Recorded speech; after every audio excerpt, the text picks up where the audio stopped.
Un magnate faisait un nouveau voyage de luxe. Alors qu'il conduisait sa voiture de sport, un moment d'inattention se produisit. Un accident heurta une jeune femme modeste qui portait un panier de fruits. Il ignorait alors que l'avenir allait le rattraper de manière fracassante. Avant de découvrir ce rebondissement passionnant, n'oubliez pas de vous abonner à la chaîne. Le soleil de la Côte d'Azur brillait intensément sur le capot étincelant de la Ferrari F8, tributo rouge qui serpentait le long des routes sinueuses en bord de mer.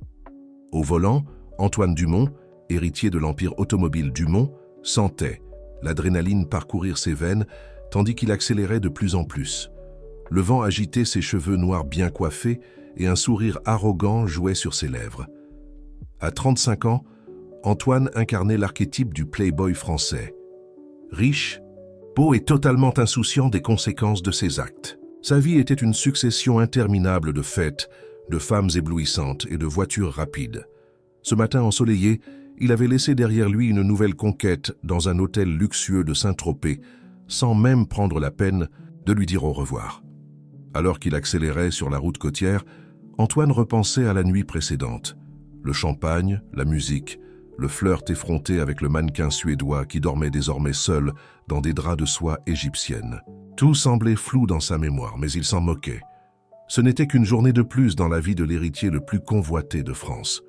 Son téléphone sonna, et il répondit sans quitter la route des yeux. « Oui, papa », dit-il, reconnaissant la voix grave à l'autre bout du fil. « Antoine, où diable es-tu » La voix d'Henri Dumont, patriarche de la famille et PDG de Dumont Automobile, tonna à travers le haut-parleur. « La réunion avec les investisseurs commence dans 1 heure et tu avais promis d'être là. » Antoine roula des yeux, accélérant encore plus. « Détends-toi, papa, je suis en route, j'arriverai à l'heure. » Tu as dit ça la dernière fois et nous avons perdu un contrat de plusieurs millions à cause de ton retard, rétorqua Henri, la frustration évidente dans sa voix. Cette entreprise n'est pas un jouet, Antoine.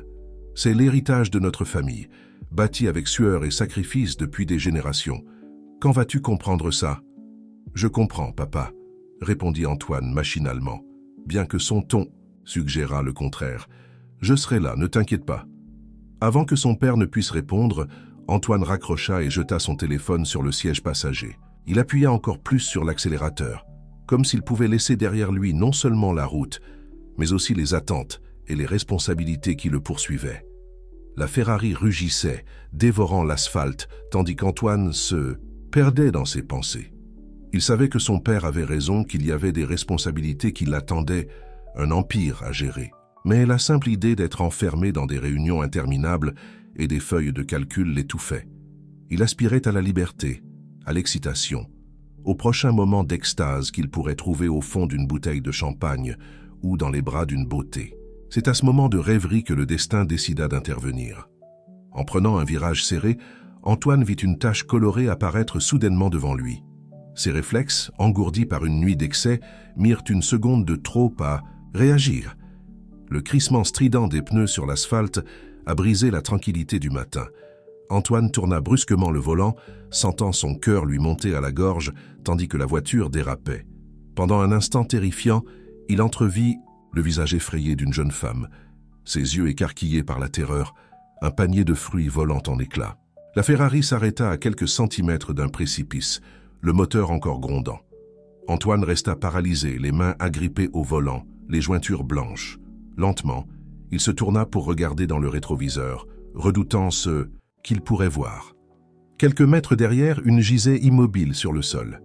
Des fruits éparpillés tout autour, comme une peinture surréaliste et tragique. Le cœur d'Antoine sembla s'arrêter. « Merde, merde, merde !» jura-t-il, sortant enfin de la voiture avec des jambes tremblantes.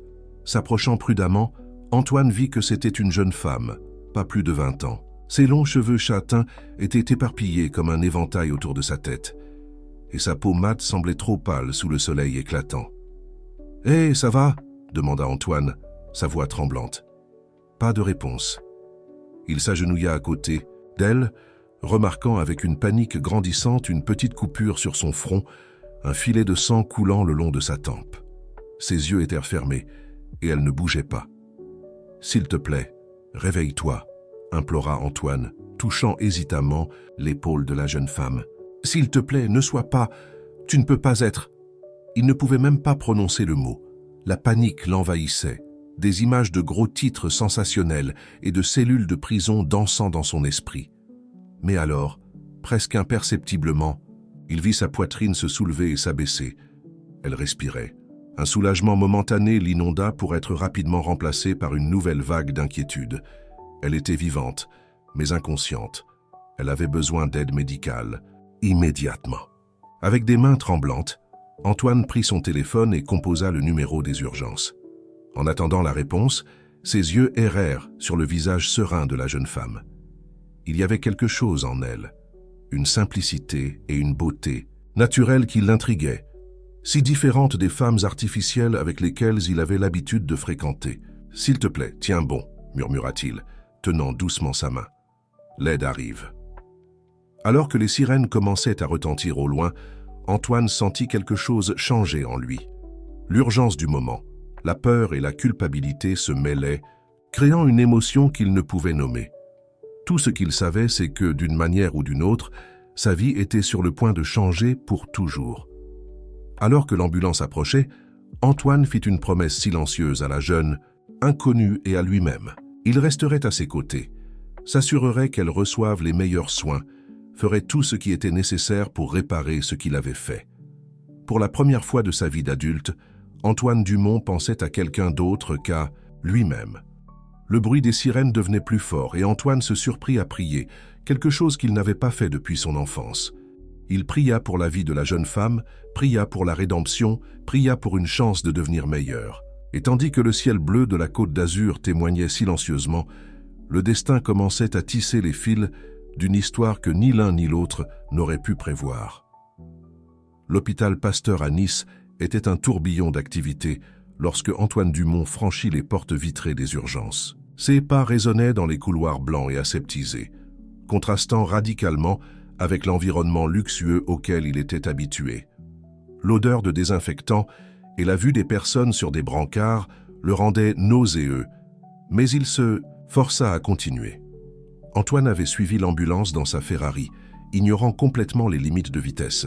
Tout au long du trajet, son esprit oscillait entre la panique et la culpabilité. Comment avait-il pu être si négligent? Comment une matinée ordinaire s'était-elle transformée en ce cauchemar? À la réception, il fut arrêté par une infirmière d'âge moyen aux yeux sévères. « Désolé, monsieur, mais seuls les membres de la famille peuvent entrer pour le moment. »« Je suis responsable d'elle, » bégaya Antoine, réalisant qu'il ne connaissait même pas le nom de la jeune femme. « S'il vous plaît, j'ai besoin de savoir comment elle va. » L'infirmière l'examina un instant, remarquant ses vêtements coûteux et son expression désespérée. Elle soupira. « Attendez dans la salle d'attente. Dès que nous aurons des nouvelles, nous vous informerons. » Les heures qui suivirent furent les plus longues de la vie d'Antoine. Il arpentait la petite salle d'attente, ignorant les regards curieux des autres présents. Son téléphone ne cessait de sonner. Son père, son assistante, même le mannequin, suédois de l'hôtel. Il ignora tous les appels. Enfin, un médecin en blouse blanche apparut. « Famille de Camille Leroy ?» Antoine se leva d'un bond. « Je suis avec elle. Comment va-t-elle, docteur ?» Le médecin le regarda avec une expression neutre. « Mademoiselle Leroy a subi un traumatisme crânien. Elle est stable mais toujours inconsciente. Nous devrons la garder en observation pendant les 48 prochaines heures pour surveiller son état. »« Mais elle va s'en sortir, n'est-ce pas ?» demanda Antoine, sa voix tremblant légèrement. « Il est trop tôt pour le dire. Les traumatismes crâniens peuvent être imprévisibles. Seul le temps nous le dira. » Les paroles du médecin tombèrent comme un poids sur Antoine. La réalité de la situation le frappa de plein fouet. Cette jeune femme, Camille, pourrait voir sa vie changer à jamais à cause de son imprudence.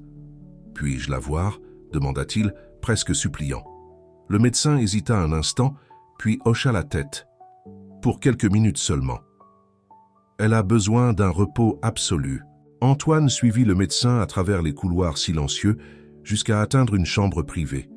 En entrant, il sentit son cœur se serrer. Camille était allongée sur le lit, paraissant petite et fragile contre les draps blancs de l'hôpital. Un pansement recouvrait la blessure sur son front et plusieurs tubes et moniteurs étaient déconnectés à elle. S'approchant avec hésitation, Antoine observa son visage serein. Sans la poussière et le sang de la route, il pouvait clairement voir sa beauté naturelle. Ses longs cils reposaient sur ses pommettes et ses lèvres avaient une douce teinte rose. Il y avait une simplicité et une innocence en elle qui le fascinaient et en même temps le faisaient se sentir encore plus coupable. « Je suis désolé, » murmura-t-il, tenant doucement sa main. « Je te promets que je vais réparer ça. Je vais prendre soin de toi, quoi qu'il arrive. » À ce moment-là, quelque chose changea en Antoine. La frivolité et l'égoïsme qui avaient défini sa vie jusqu'alors semblaient fondre face à la gravité de la situation. Pour la première fois, il se trouva véritablement préoccupé par le bien-être d'une autre personne. En sortant de la chambre, Antoine prit une décision. Il ne quitterait pas cet hôpital avant que Camille ne se réveille. Ignorant les protestations du personnel, il s'installa dans la salle d'attente, déterminé à être présent pour tout développement. Les heures s'étiraient. Antoine alternait entre des siestes inconfortables, sur les chaises dures et des marches dans les couloirs, revenant toujours vérifier s'il y avait du nouveau. Son téléphone continuait de sonner sans cesse, mais il le gardait en mode silencieux, concentré uniquement sur Camille. Le deuxième jour, alors qu'Antoine était assis dans la salle d'attente, une femme âgée entra précipitamment, les yeux rougis par les larmes. Elle s'approcha de la réception, sa voix tremblante. « S'il vous plaît, je cherche ma petite fille, Camille Leroy. On m'a dit qu'elle avait eu un accident. » Antoine sentit son cœur bondir. Il se leva et s'approcha hésitant de la dame. « Excusez-moi, vous êtes la grand-mère de Camille ?» La femme se tourna vers lui, ses yeux remplis d'inquiétude. « Oui, c'est moi. Qui êtes-vous? Savez-vous quelque chose sur ma petite fille ?» Antoine avala difficilement, sentant le poids de la culpabilité. « J'étais là quand c'est arrivé. Je suis Antoine Dumont. Il hésita, incapable d'admettre qu'il était responsable de l'accident. « Je l'ai amené à l'hôpital. » Les yeux de la dame se remplirent de larmes. « Oh, merci, mon Dieu. Quelqu'un était là pour l'aider. Comment va-t-elle? Puis-je la voir ?» Antoine acquiesça, guidant la dame jusqu'à la chambre de Camille. En chemin, il lui expliqua son état, omettant soigneusement son rôle dans l'accident. La culpabilité le rongeait, mais il craignait que la vérité ne cause encore plus de souffrance à la grand-mère de Camille. En entrant dans la chambre, la dame se précipita vers le lit, prenant la main de Camille et murmurant des mots de réconfort en italien. Antoine resta immobile à la porte, se sentant comme un intrus dans ce moment intime. « Ma douce Camille », chuchotait la grand-mère caressant les cheveux de sa petite fille. « Tu dois te réveiller, ma chérie. Nous avons tant de choses à faire à la ferme. Les oliviers sont presque prêts pour la récolte. Et tu m'as promis de m'aider à faire de la confiture de figues, tu te souviens ?» Antoine observait, ressentant un mélange d'émotions. La dévotion de la grand-mère, l'évocation de la vie simple à la ferme, tout cela semblait si loin de son propre monde de luxe et de superficialité. Il se demanda à quoi ressemblait la vie de Camille, si différente de la sienne. Les heures passèrent, et la grand-mère de Camille resta à ses côtés, alternant entre prières et histoires sur la vie à la ferme. Antoine écoutait, fasciné par cet aperçu d'un monde qu'il connaissait à peine. Le soir, lorsque les infirmières insistèrent pour que la dame se repose, Antoine proposa de l'emmener dans un hôtel proche. En chemin, elle lui en dit plus sur Camille, à quel point elle était studieuse, comment elle rêvait de devenir enseignante et avec quel amour elle s'occupait de la petite ferme familiale. De retour à l'hôpital, Antoine revint dans la chambre de Camille. S'asseyant à côté du lit, il prit doucement sa main.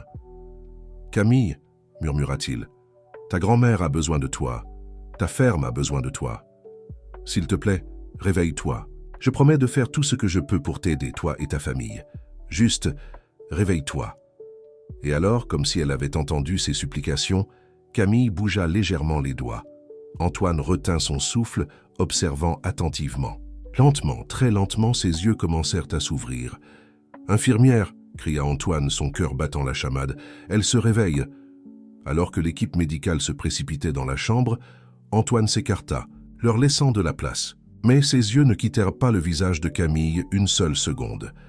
Lorsqu'elle ouvrit enfin complètement les yeux, confuse et désorientée, Antoine ressentit une vague de soulagement et quelque chose d'autre, une émotion qu'il ne pouvait nommer, mais qui faisait battre son cœur plus vite. À ce moment, tandis que les médecins examinaient Camille et qu'Antoine observait de loin, il savait que sa vie avait changé irrévocablement.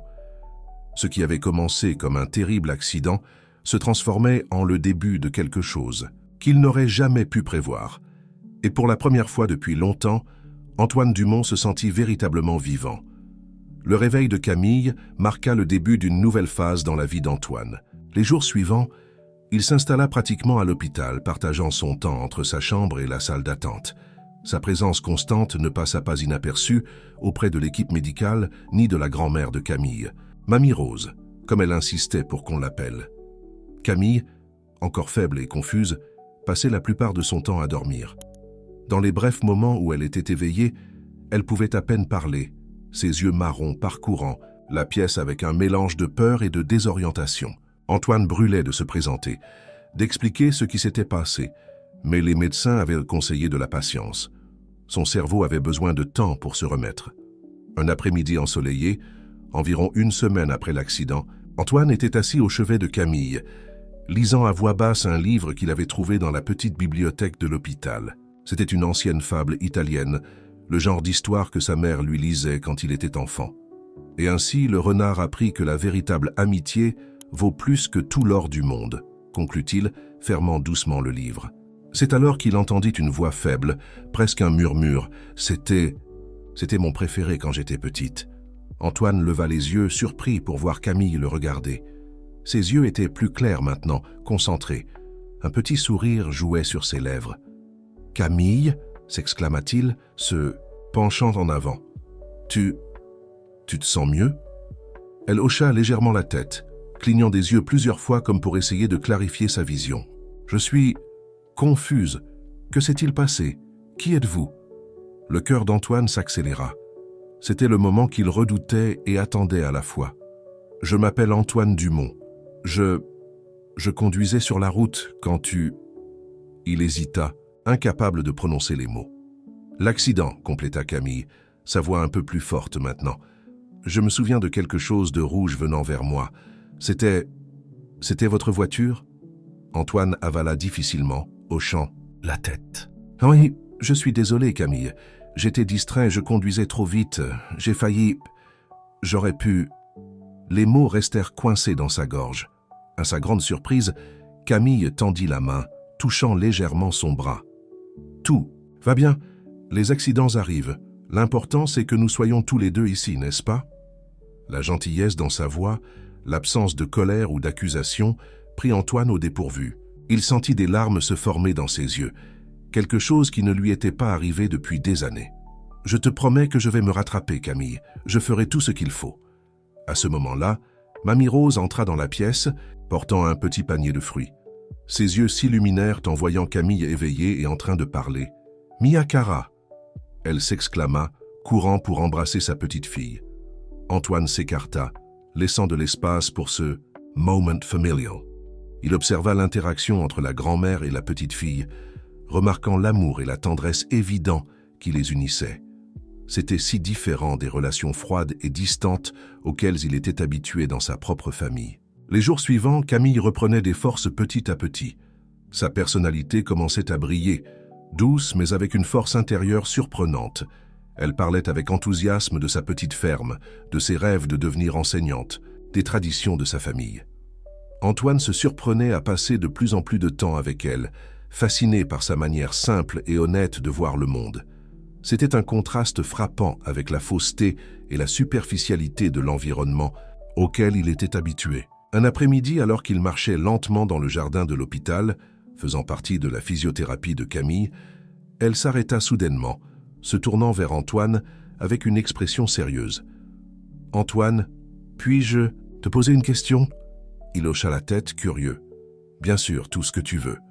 Pourquoi es-tu encore ici ? Je veux dire, l'accident remonte à plusieurs semaines. Tu as sûrement une vie à reprendre, des affaires à gérer. » La question le prit par surprise. Pourquoi était-il encore là ? Ces jours de fête et d'excès semblaient si lointains maintenant, comme s'ils appartenaient à une autre vie, à un autre Antoine. « Je ne sais pas vraiment, » m'admit-il, passant une main dans ses cheveux. « Je crois que je me sens responsable de toi. Et pour être honnête, être ici, avec toi et ta grand-mère, ça a été une expérience révélatrice pour moi. » Camille l'étudia un moment, ses yeux marrons semblant voir à travers lui. « Tu sembles différent de l'homme que j'ai aperçu une seconde avant l'accident. Plus réel. » Ces mots le touchèrent profondément. Elle avait raison. Il se sentait différent.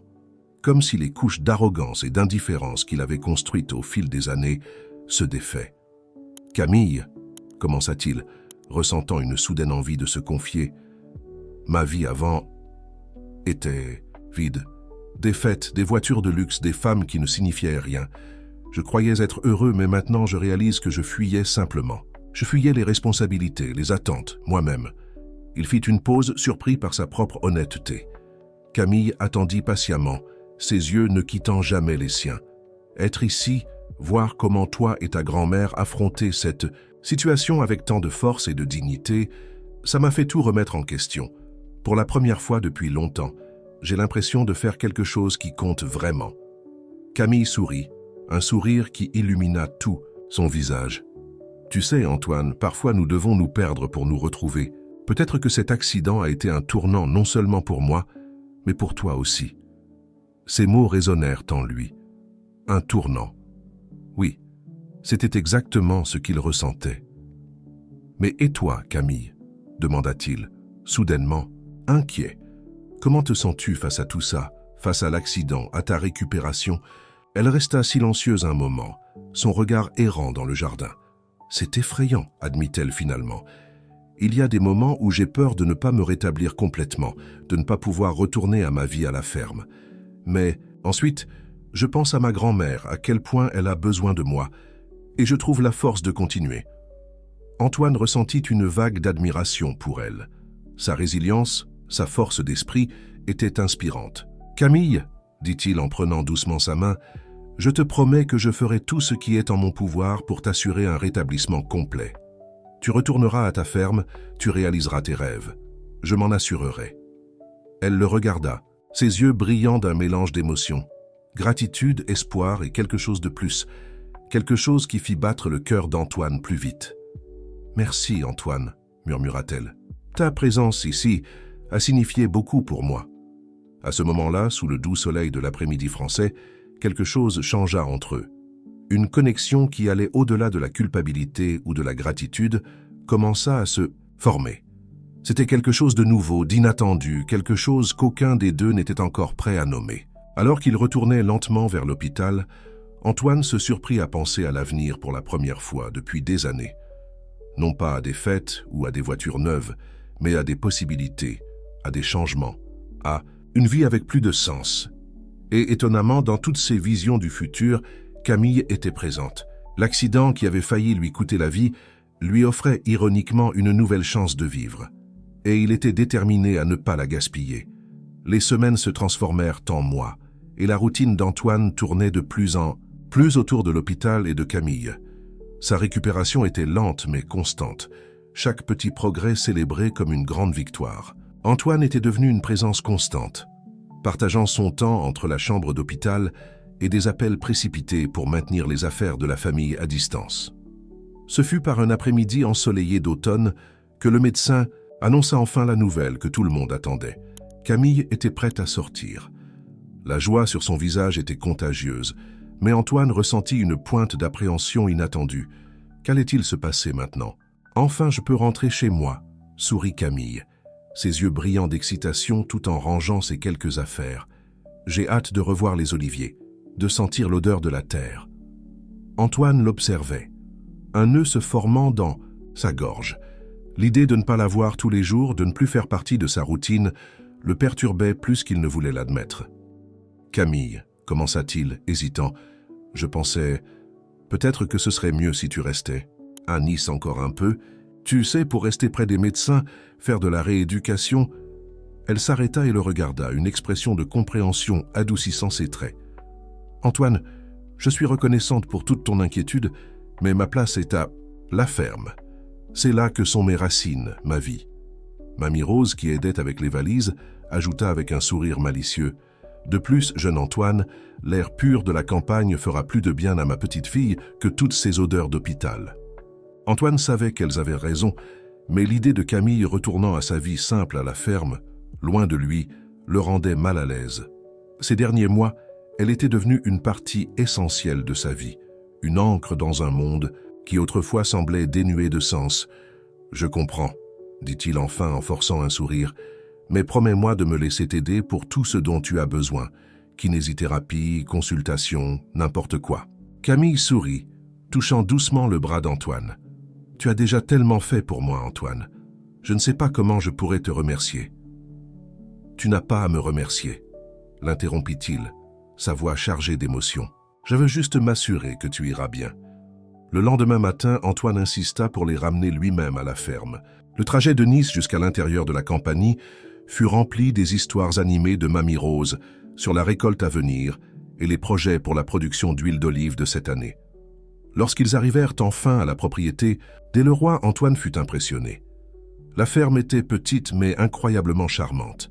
Une vieille maison en pierre, entourée d'oliviers centenaires et d'un petit vignoble, semblait tout droit sortie d'un tableau.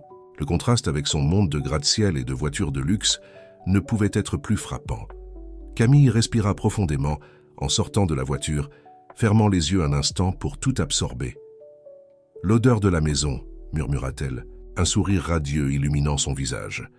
Antoine l'observait, fasciné par cette transformation. C'était comme si Camille avait repris vie simplement en étant de retour chez elle. Il ressentit une pointe d'envie. Il n'avait jamais éprouvé une connexion aussi profonde avec un lieu. En aidant à décharger les valises, Antoine ne put s'empêcher de remarquer les regards curieux des ouvriers de la ferme. De toute évidence, un homme en costume coûteux détonnait dans ce cadre bucolique. « Viens, Antoine, » l'appela Camille, lui prenant la main sans y penser. « Laisse-moi te montrer mon monde. » Les heures suivantes furent une révélation pour Antoine. Camille le guida à travers les oliveraies, expliquant avec passion le processus de culture et de récolte. Elle lui montra le petit pressoir où ils produisaient leur propre huile d'olive, les vignes qui fournissaient les raisins pour le vin familial et le verger rempli de figuiers et d'orangers. « Toi aussi, dit-elle, s'arrêtant devant une petite construction en pierre. C'est l'école où je donne des cours aux enfants de la région. » Antoine la regarda, surpris. « Tu es déjà professeur. » Camille rit doucement. « Pas officiellement. Je suis encore en train d'étudier pour obtenir mon diplôme. Mais ici, où les écoles sont éloignées, j'aide les enfants avec du soutien scolaire et l'alphabétisation. » L'admiration d'Antoine pour elle grandissait à chaque instant. Camille n'était pas seulement belle et gentille, mais aussi dévouée et altruiste. Elle semblait incarner des vertus qu'il reconnaissait à peine dans son monde d'affaires impitoyable et de fêtes superficielles. Au coucher du soleil, assis sur un banc rustique avec vue sur la vallée, Antoine se surprit à avouer « Tu sais, Camille, je n'avais jamais imaginé qu'une vie comme celle-ci puisse être si riche. Dans mon monde, la richesse a toujours signifié argent, voiture, yacht.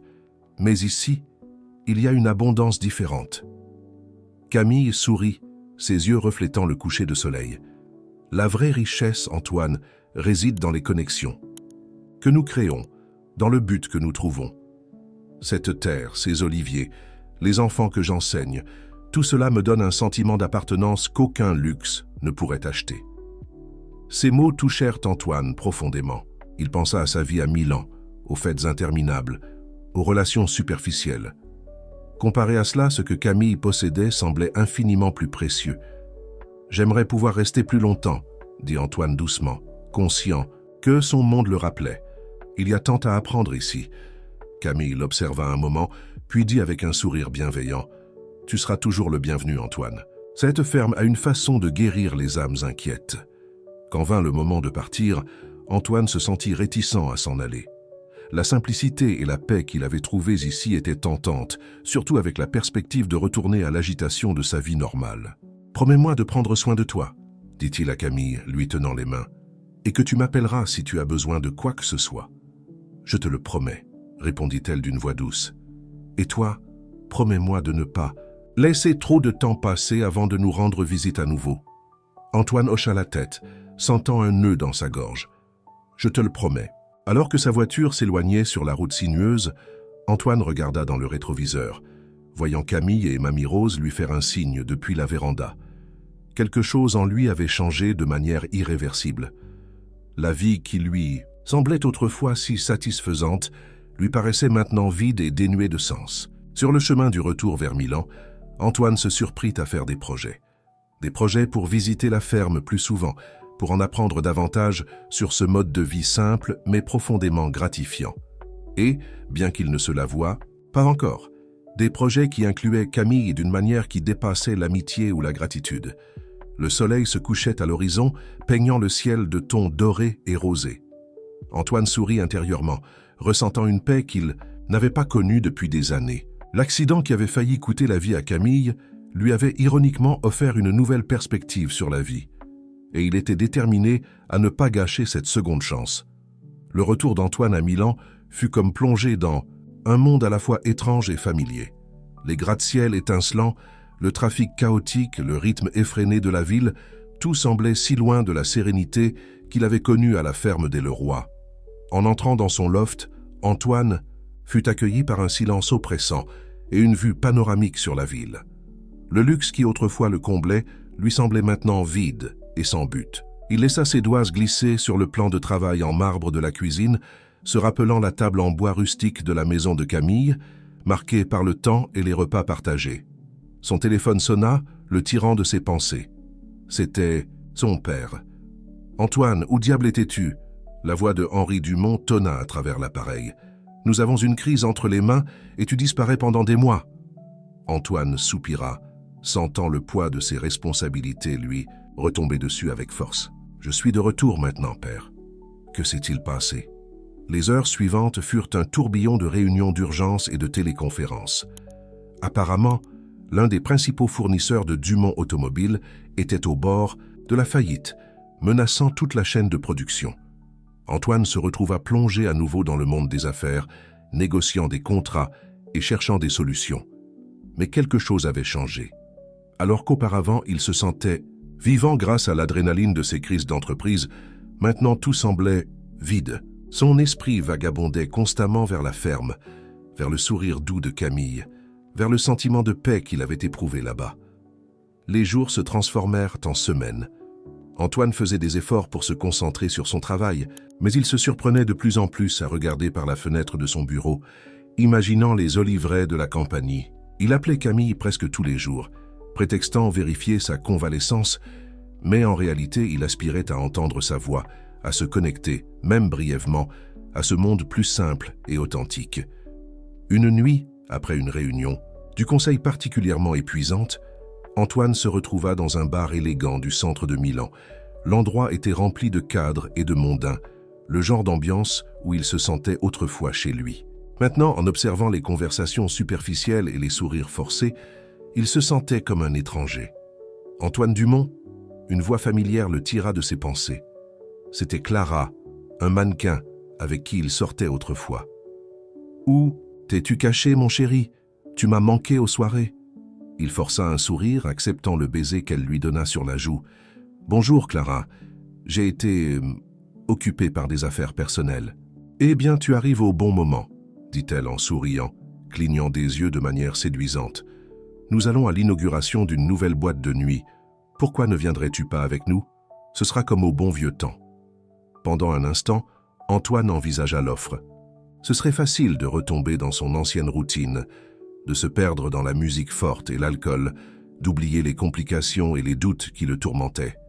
Mais alors, comme un éclair, l'image de Camille surgit dans son esprit. Son sourire sincère, ses yeux pleins de vie et de sens. « Désolé, Clara, dit-il, se surprenant lui-même par la fermeté de sa voix. J'ai d'autres projets ce soir. » Ignorant le regard perplexe de Clara, Antoine quitta le bar et marcha dans les rues illuminées de Milan. Son cœur battait vite, non pas à cause de l'excitation d'une nuit de fête, mais à cause de la soudaine clarté qui l'envahissait. Il prit son téléphone et sans réfléchir à deux fois composa un numéro. « Allô ?» La voix ensommeillée de Camille répondit après quelques sonneries. « Camille, c'est moi, Antoine, désolé d'appeler si tard, Antoine, tout va bien ?» L'inquiétude dans sa voix était évidente. Il respira profondément. « Oui, tout va bien. J'avais juste besoin d'entendre ta voix. Tu sais, depuis que je suis revenu à Milan, je n'arrête pas de penser à la ferme, à toi, à ce que j'ai ressenti là-bas. » Il y eut un moment de silence à l'autre bout de la ligne, et Antoine craignit d'en avoir trop dit. Puis, doucement, Camille répondit « Moi aussi j'ai beaucoup pensé à toi, Antoine. La ferme n'est plus la même sans ta présence. » Le cœur d'Antoine s'emballa. « Camille, je crois que je dois revenir, pas juste pour visiter, mais pour comprendre ce que je ressens. Ça te dérangerait si je passais un peu de temps là-bas » Sa réponse fut immédiate et chaleureuse. « Bien sûr que ça ne me dérange pas. Tu es toujours le bienvenu ici, Antoine. En fait, nous sommes sur le point de commencer la récolte. Des olives. Ce serait merveilleux d'avoir ton aide. » Antoine rit, s'imaginant en train de cueillir des olives dans l'un de ses costumes coûteux. « Je ne sais pas si je serais d'une grande aide, mais j'adorerais apprendre. » Ils parlèrent encore quelques minutes, faisant des plans pour la visite d'Antoine. Quand il raccrocha enfin, il se sentit plus léger qu'il ne l'avait été depuis des semaines. Il regarda la skyline de Milan, les lumières de la ville brillant contre le ciel nocturne, et pour la première fois depuis son retour, il ne ressentit pas le poids des attentes et des responsabilités. Le lendemain, Antoine entra dans le bureau de son père avec une détermination qu'il n'avait pas ressentie depuis des années. « Papa, j'ai besoin de prendre du temps loin de l'entreprise », dit-il sans détour. Henri Dumont regarda son fils par-dessus ses lunettes de lecture, surpris. « Quoi? Antoine, tu as perdu la tête? Nous sommes en pleine crise. » Antoine respira profondément. « Je sais, papa, et je sais que c'est une demande inattendue. Mais ces derniers mois, j'ai vécu des expériences qui m'ont fait remettre beaucoup de choses en question. J'ai besoin de ce temps pour comprendre ce que je veux vraiment de la vie, pour devenir non seulement un meilleur héritier, mais une meilleure personne. » À sa grande surprise, le visage de son père s'adoucit.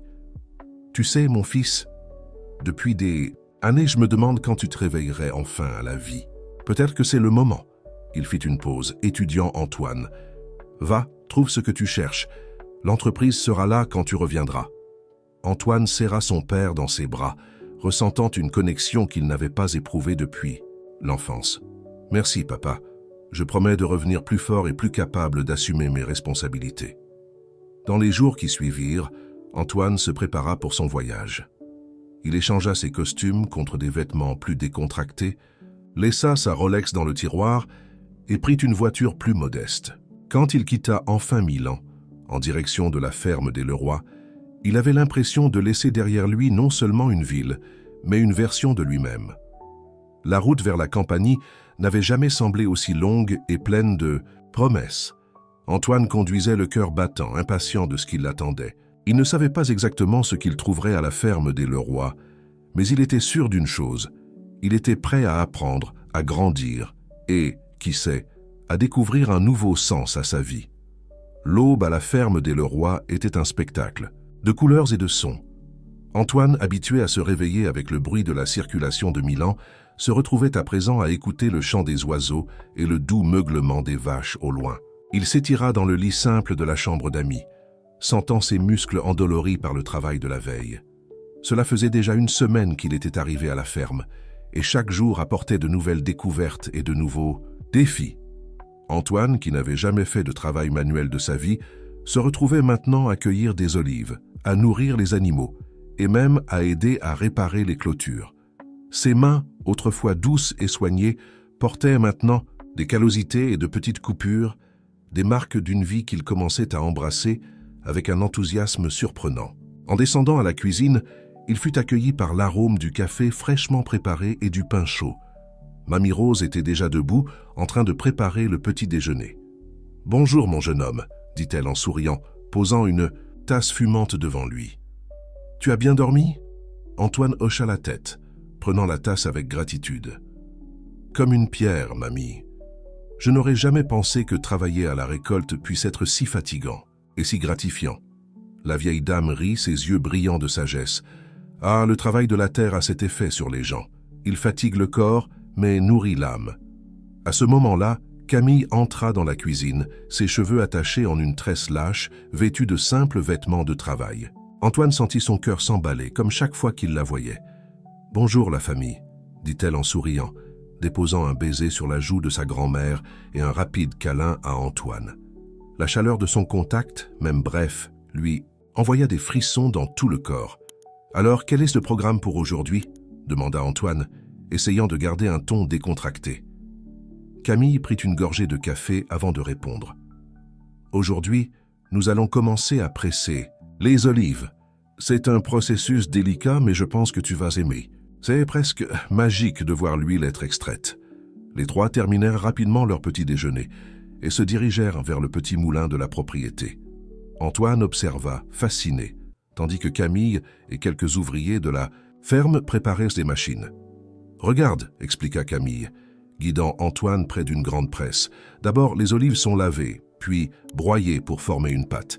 Cette pâte est ensuite pressée pour extraire l'huile. » Antoine suivit chaque étape du processus avec un intérêt sincère.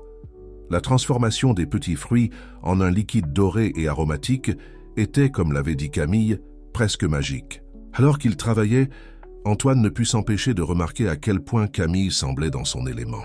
Ses yeux brillaient de passion alors qu'elle expliquait chaque détail du processus. Sa voix empreinte de fierté en parlant de la tradition familiale de production d'huile. « Tu sais, dit-il lors d'une pause, je n'aurais jamais imaginé qu'il puisse y avoir autant de complexité et de beauté dans la production de quelque chose d'aussi simple que l'huile. » Camille sourit, touchant doucement son bras. « C'est comme ça pour beaucoup de choses dans la vie, Antoine. Parfois, il faut regarder de plus près pour voir la véritable beauté et la valeur. » Ces mots semblaient porter un sens plus profond, et Antoine sentit une vague d'émotion l'envahir. Il réalisa que ce n'était pas seulement l'huile d'olive qu'il découvrait d'une nouvelle manière, c'était la vie elle-même, et Camille était son guide dans ce voyage de redécouverte. La journée passa vite, remplie de travail acharné et de rire. Le soir, épuisés mais satisfaits, tous se réunirent autour de la table de la cuisine pour un repas simple mais délicieux. « Un toast », dit Mamie Rose, levant un verre de l'huile d'olive fraîchement produite. « À notre nouveau maître du pressoir, Antoine. » Tout le monde rit et trinqua, et Antoine ressentit un sentiment d'appartenance qu'il n'avait jamais éprouvé auparavant. Ici, dans cette ferme simple, avec ses gens chaleureux, il se sentait plus chez lui que dans son luxueux appartement à Milan. Après le dîner, Camille invita Antoine à une promenade. Ils suivirent un chemin entre les oliveraies, le ciel au-dessus d'eux, peint des couleurs vibrantes du coucher de soleil. « Alors, » commença Camille, sa voix douce dans le calme de la nuit, « comment te sens-tu après une semaine ici ?» Antoine réfléchit un moment avant de répondre. « Honnêtement, j'ai l'impression de me réveiller d'un long rêve. Ou peut-être d'y entrer. Tout ici semble si réel, si plein de vie et de sens. » Camille sourit, ses yeux reflétant les dernières lueurs du jour. « Je suis contente que tu te sentes ainsi. Tu sais, quand tu es arrivée pour la première fois, je dois avouer que j'étais un peu inquiète. Je pensais que tu t'ennuierais vite de notre vie simple. »« Au contraire, » répondit Antoine, s'arrêtant pour la regarder. « Chaque jour ici a été une révélation, et beaucoup de cela c'est grâce à toi, Camille. » Ils se regardèrent longuement, la tension entre eux presque palpable. Antoine sentit une envie presque irrésistible de se pencher et de l'embrasser, mais quelque chose l'en empêcha. La peur de gâcher ce qui grandissait entre eux, peut-être. Camille rompit le silence, sa voix légèrement tremblante. « Antoine, je dois être honnête avec toi. Ta présence ici a beaucoup compté pour moi, plus que je ne l'aurais imaginé. » Le cœur d'Antoine s'accéléra.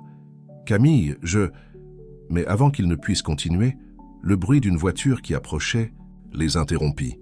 Ils se tournèrent pour voir un véhicule de sport familier s'arrêter à l'entrée de la ferme. « Mais qu'est-ce que... » murmura Antoine, reconnaissant la voiture. Une femme élégamment vêtue sortit du véhicule, ses talons hauts s'enfonçant légèrement dans la terre molle. Elle retira ses lunettes de soleil, révélant un visage beau mais clairement irrité. « Antoine !» Elle a crié. « Enfin, je t'ai trouvé !» Camille regarda Antoine, perplexe. « Qui est-elle » Antoine avala difficilement, sentant le poids de son passé s'effondrer sur lui. « C'est Alessandra, ma fiancée. » Le silence qui suivit fut assourdissant. Camille recula d'un pas, ses yeux se remplissant de tristesse et de confusion. Antoine sentit le sol se dérober sous ses pieds. Le silence qui planait sur l'oliveraie était lourd et tendu. Antoine se retrouva pris entre deux mondes. Le passé qu'il croyait avoir laissé derrière lui, incarné par la silhouette élégante d'Alessandra, et l'avenir qu'il avait commencé à entrevoir aux côtés de Camille. « Antoine, mon chéri, » dit Alessandra, sa voix mêlant soulagement et irritation, « tu n'as aucune idée de combien il a été difficile de te retrouver. Ton père a finalement cédé et m'a dit où tu étais. » Camille recula encore d'un pas, ses yeux alternant entre Antoine et la nouvelle arrivante. « Je crois que vous avez besoin de parler. » murmura-t-elle, sa voix tremblant légèrement. « Excusez-moi. » Avant qu'Antoine ne puisse réagir, Camille se retourna et marcha rapidement vers la maison, le laissant seul avec Alessandra et un tourbillon d'émotions contradictoires. « Alessandra, » Antoine parvint enfin à dire, « qu'est-ce que tu fais ici ?» La femme le regarda comme s'il avait perdu la raison. « Ce que je fais ici. Antoine, tu disparais pendant des semaines. Tu annules notre dîner de fiançailles. Tu ignores mes appels et mes messages. Et tu oses encore me demander ce que je fais ici ?» Antoine passa une main dans ses cheveux, ressentant le poids de ses actions, ou plutôt de son inaction. Il avait été si absorbé par sa nouvelle vie à la ferme, par ses sentiments pour Camille, qu'il avait simplement repoussé Alessandra et tout son passé dans un coin lointain de son esprit. « Je suis désolé », commença-t-il, mais les mots semblaient vides même à ses propres oreilles. « J'aurais dû te contacter, t'expliquer. » « Expliquer quoi exactement ?» l'interrompit Alessandra, ses yeux étincelants de colère. « Que tu as décidé d'échanger ta vie à Milan, notre vie ensemble. Pour ça ?» Elle gesticula autour d'elle, désignant la ferme avec dédain. Antoine sentit une vague d'irritation face à son ton. « Ça, comme tu dis, m'a appris plus sur la vie et le sens des choses ces dernières semaines que des années passées dans cette bulle superficielle à Milan. » Alessandra le fixa, surprise par sa réponse cinglante. Pendant un instant, son masque d'irritation tomba, révélant de la tristesse et de la confusion. « Antoine, qu'est-ce qui t'arrive? Ce n'est pas l'homme avec qui je me suis engagé à me marier. » Ces mots le frappèrent comme un coup de poing. Elle avait raison. Il n'était plus cet homme. La question était, qui était-il maintenant? « Alessandra, » dit Antoine, sa voix plus douce maintenant. « Beaucoup de choses ont changé, j'ai changé. J'ai besoin que tu comprennes. » « Comprendre quoi ?» Elle l'interrompit. « Tu as décidé de jeter tout ce que nous avons construit? Notre vie à Milan, nos projets, notre avenir ?» Antoine ferma les yeux un instant, cherchant les mots justes. Quand il les rouvrit, il vit Camille debout au loin sur le balcon de la maison, observant la scène avec une expression indéchiffrable. « Je n'avais rien planifié, » commença-t-il, regardant de nouveau Alessandra. « Je suis venu ici en cherchant quelque chose. Je ne savais pas exactement quoi, mais j'ai trouvé une paix, un but que je n'avais jamais connu auparavant. » Alessandra l'étudia longuement, son regard s'adoucissant légèrement. « Et cette fille, la paysanne avec qui tu parlais, elle a quelque chose à voir avec cette transformation ?» Antoine hésita, sachant que sa réponse pourrait tout changer. « Camille, elle m'a montré un monde différent, une autre manière de voir la vie. Elle en fait partie, oui, mais c'est plus que ça. C'est une question de qui je veux être, du genre de vie que je veux mener. » Un silence pesant s'installa entre eux. Alessandra semblait digérer tout ce qu'elle venait d'entendre, ses émotions oscillant entre colère, tristesse et, étonnamment, une pointe de compréhension. « Tu l'aimes ?» finit-elle par demander, sa voix presque un murmure. La question prit Antoine par surprise. Il jeta à nouveau un regard vers le balcon, mais Camille avait disparu. Se tournant vers Alessandra, il répondit avec une honnêteté qui le surprit lui-même. « Je crois que oui. Je n'avais pas prévu ça, Alessandra. C'est arrivé. Et je suis désolé de te faire du mal, mais je ne peux pas redevenir celui que j'étais avant. » Des larmes commencèrent à perler dans les yeux d'Alessandra. « Tu réalises ce que tu es en train de sacrifier? Tout ce que nous avions prévu, notre avenir. » Antoine fit un pas en avant, prenant ses mains dans les siennes. « Je sais et je suis vraiment désolé. Tu mérites quelqu'un qui puisse te donner tout ce dont tu as rêvé, quelqu'un qui partage cette vision de l'avenir. Je ne suis plus cet homme. » Alessandra retira ses mains des siennes, essuyant ses larmes. « Alors c'est ça. Des années, de relations jetées à cause de quelques semaines dans une ferme. Ce n'est pas juste la ferme, tenta-t-il d'expliquer. C'est une question de trouver un but, d'être fidèle à moi-même. Tu mérites quelqu'un qui soit entièrement dévoué à toi et à la vie que nous avions imaginée ensemble. Je ne peux plus être cette personne. » Alessandra le regarda longuement, comme si elle le voyait pour la première fois.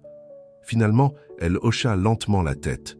« Peut-être as-tu raison. Je ne reconnais pas l'homme.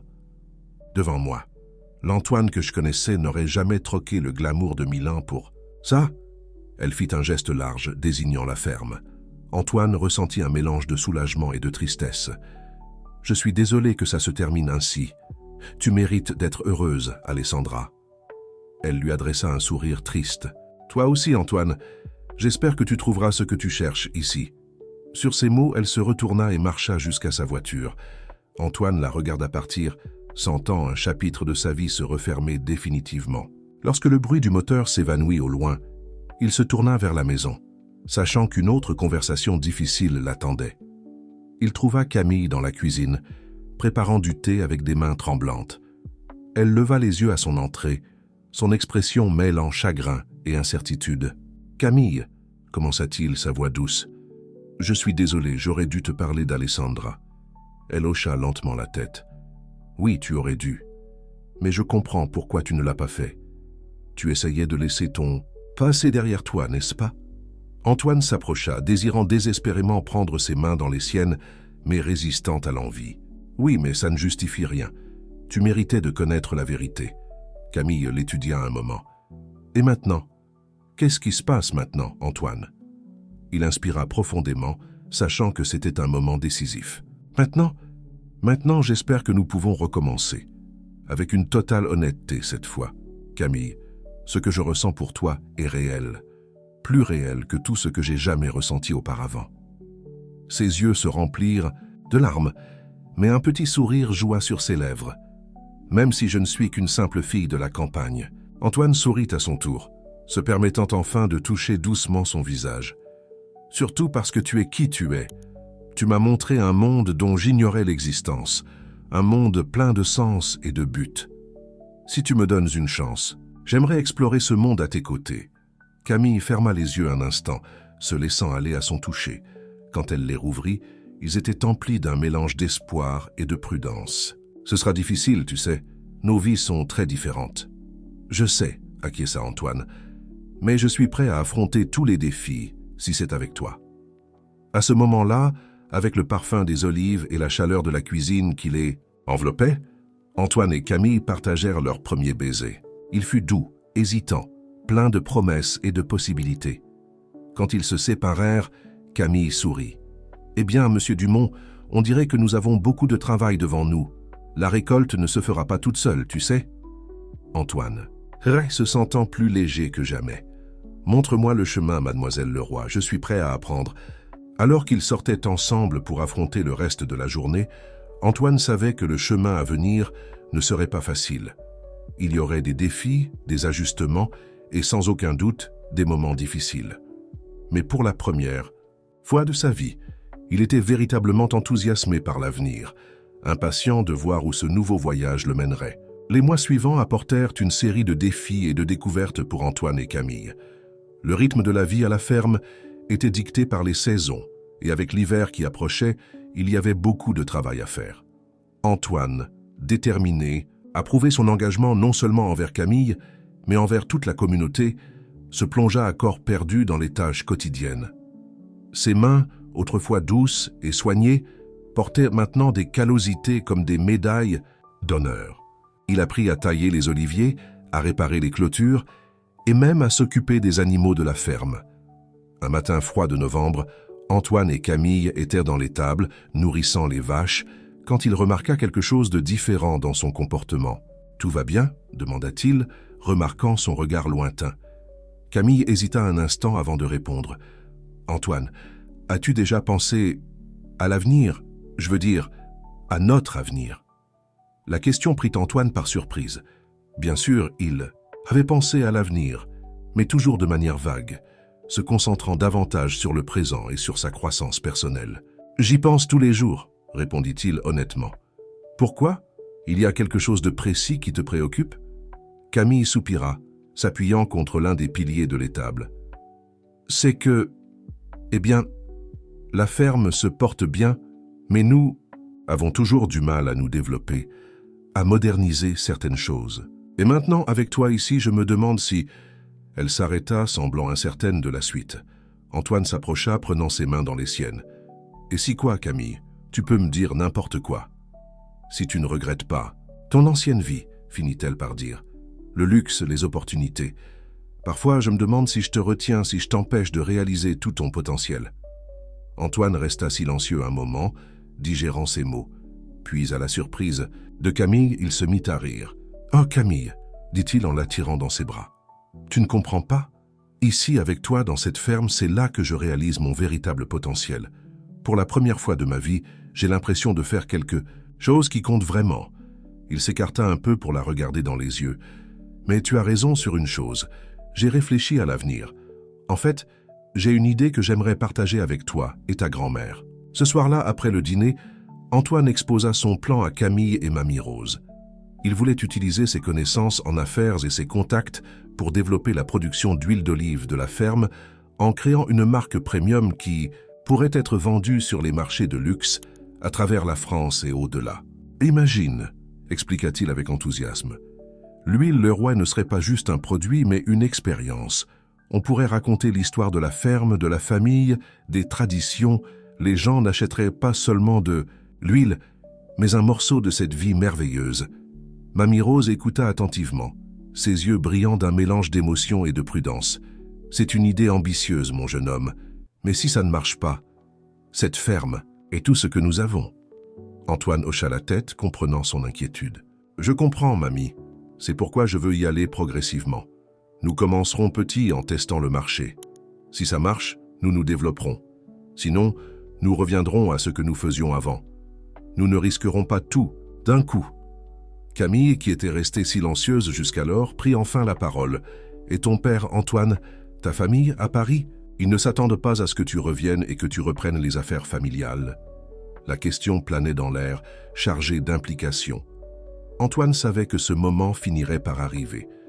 Il respira profondément avant de répondre. « J'ai parlé à mon père la semaine dernière, » révéla-t-il. « C'était une conversation difficile. Mais à la fin, il a compris. Ou du moins, il commence à comprendre. Je lui ai expliqué que j'avais trouvé ma voie ici, que c'était ce que je voulais faire de ma vie. » Il fit une pause, un sourire se formant sur ses lèvres. « En fait, quand j'ai mentionné l'idée d'étendre l'entreprise d'huile d'olive, il a été intrigué. Il a dit que si nous décidions d'aller de l'avant, il pourrait nous aider avec quelques contacts dans le secteur des aliments gastronomiques. » Mamie Rose et Camille échangèrent des regards surpris. L'idée que le puissant Henri Dumont puisse soutenir leur petite entreprise familiale était presque incroyable. Alors, Antoine continua, les regardant tour à tour. « Qu'en pensez-vous? Êtes-vous prête à embarquer dans cette aventure avec moi ?» Il y eut un moment de silence tendu. Puis, à la surprise générale, ce fut Mamie Rose qui prit la parole en premier. « Tu sais, mon jeune, dit-elle, une lueur malicieuse dans les yeux. Quand tu es arrivé ici pour la première fois, tout bien habillé dans ce costume cher, j'ai pensé que tu ne tiendrais pas une semaine. Mais tu m'as surprise.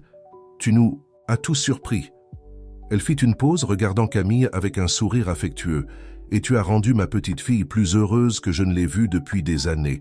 Si tu penses que tu peux faire fonctionner cette folie, alors compte sur moi. » Camille, les larmes aux yeux, serra sa grand-mère dans ses bras avant de se tourner vers Antoine.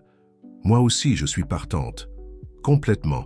Faisons ça ensemble. » Le cœur d'Antoine se remplit d'une joie qu'il n'avait jamais ressentie auparavant.